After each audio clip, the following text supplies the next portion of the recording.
Hi everyone, I'm Lily Williams, and today I will present about the special health issues that affect LGBTQ plus teenagers in the United States.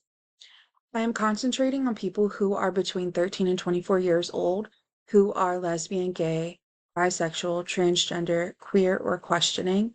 There's also more that follow into the spectrum of LGBTQ plus. This group of people is at a special risk among the other youth groups. The research that I have conducted has demonstrated that LGBTQ plus adolescents face higher levels of family trauma and family rejection and homelessness, also school-based harassment and health discrimination. These risks are not evenly distributed either. According to the Trevor Project, youth of color, especially multiracial and Black LGBTQ plus adolescents, experience higher rates of victimization and worse mental health outcomes than their white counterparts. Socioeconomic status also plays a major role in all of this. The physical and mental health of the LGBTQ plus youth is negatively affected by poverty, unstable housing, and food insecurity. Many of these adolescents reside in areas that have restricted access to LGBTQ affirming services because of the systematic healthcare inequalities and exclusionary local policies, according to the CDC. The health outcomes of this group require immediate attention because of the multiple barriers that they face based on race, sexuality, gender identity, and class. These disparities will continue to increase as the population grows unless specific interventions and structural changes are implemented. One major factor is chronic discrimination. This includes rejection at home, bullying in school, and biased healthcare. These stressors are strongly linked to depression, anxiety, and suicide risk. Family rejection is especially harmful.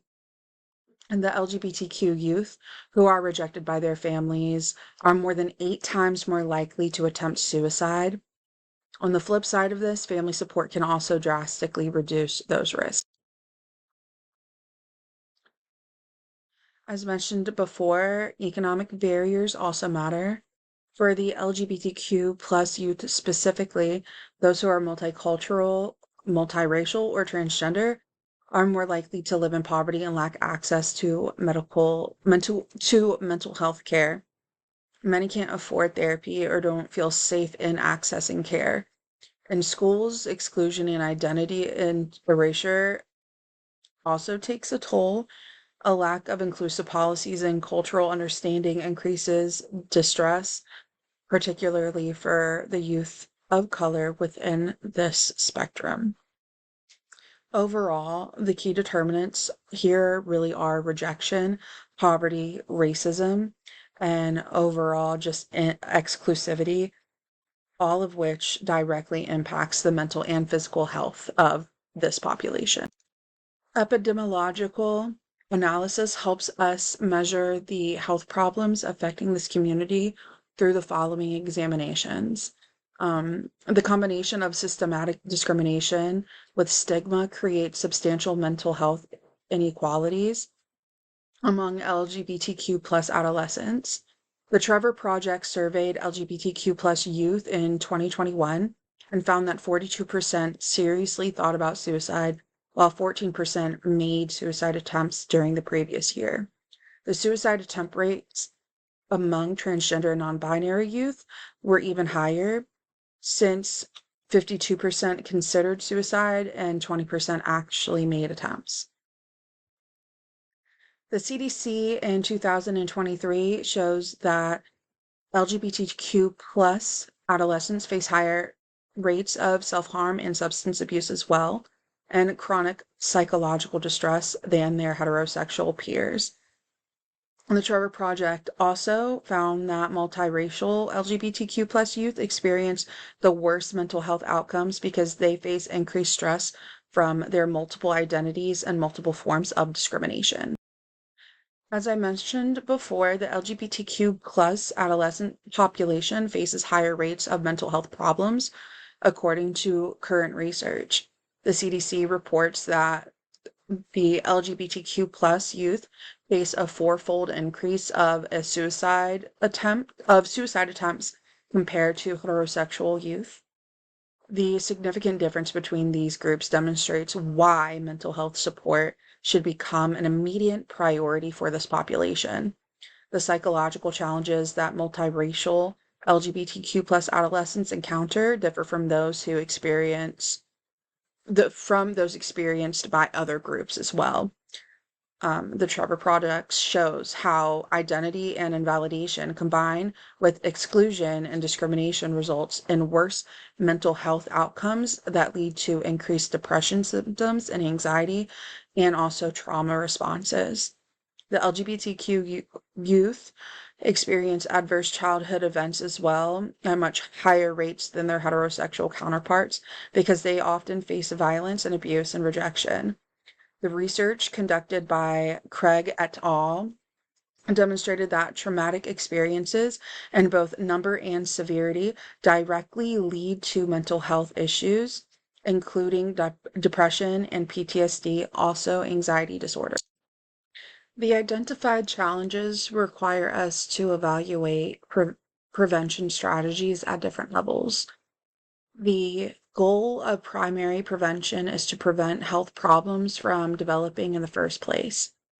The implementation of inclusive educational curricula and community outreach programs serves as primary prevention methods to reduce stigma and promote acceptance, according to Stamp et al. The main goal of the secondary prevention consists of detecting health problems at an early stage, followed by immediate intervention. The CDC advises that regular mental health screenings of adolescents to detect early signs of depression and suicidal thoughts so proper support can be provided. The goal of I cannot pronounce that word, prevention involves reducing the permanent effect of mental health issues through affirming counseling and crisis support services and therapeutic groups designed for LGBTQ plus adolescents, which leads to better coping abilities and mental health results, according to the Trevor Project. The upcoming health conditions of LGBTQ plus adolescents will emerge from both dangerous elements and beneficial factors. The negative trend includes a rising in anti-LGBTQ plus laws, specifically targeting transgender youth. The implementation of these policies directly causes mental health damage, which will lead to higher rates of depression and anxiety and increased suicide risk, according to the Trevor Project. The 4 pillars of population health offer strong potential for improvement when implemented strategically to enhance them. Public health requires the expansion of mental health programs with a focus on LGBTQ plus youth populations in their communities. Early support saves lives, according to the CDC. Second, in chronic care management, integration of trauma-informed mental health care should be built into pediatrics and adolescent primary care, according to the Journal for Nurse Practitioners. Health policies must also protect gender-affirming care access while preventing discrimination and creating a safe and inclusive school environment as well. Healthcare providers and systems need to track outcomes by race, identity, sexual orientation, and more as required for quality and safety standards. The system requires accountability through outcome tracking, which reveals urgent gaps that need immediate attention, according to Children and Youth Services Review. A coordinated approach to these areas will establish a system that enables LGBTQ plus adolescents to thrive instead of just survive. With all of this information, I am posing the question of, considering the high rates of mental health challenges and barriers to healthcare access, among LGBTQ plus adolescents, what strategies do you think would be most effective at the primary prevention level to reduce mental health disparities in the population?